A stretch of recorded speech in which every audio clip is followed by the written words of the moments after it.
Mark time. March. Forward. March.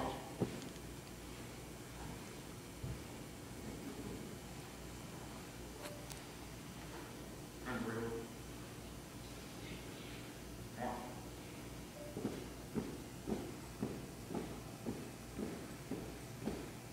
Detail. Hold. Present arms. Present arms.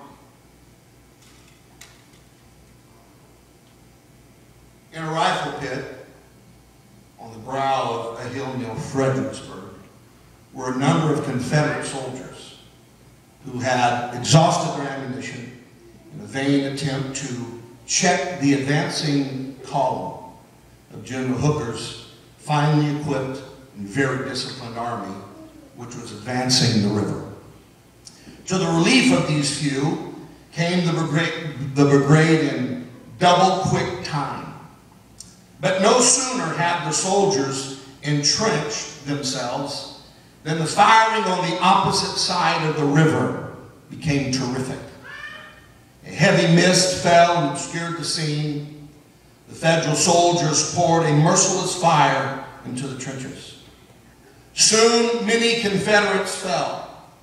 The agonized cries of the wounded who lay there calling for water smote the hearts of their helpless comrades.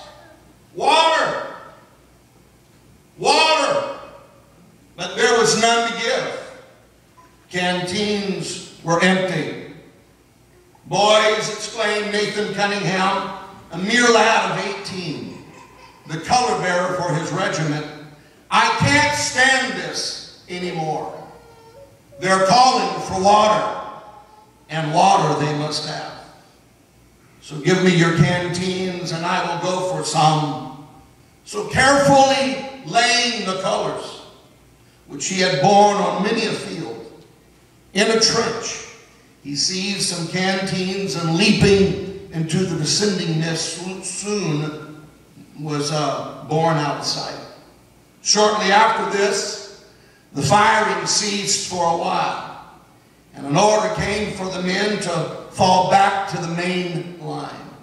And as the Confederates were retreating, they met this young Nathan Cunningham, canteens filled with water, hurrying to relieve the thirst of the wounded men that were fighting in the trenches.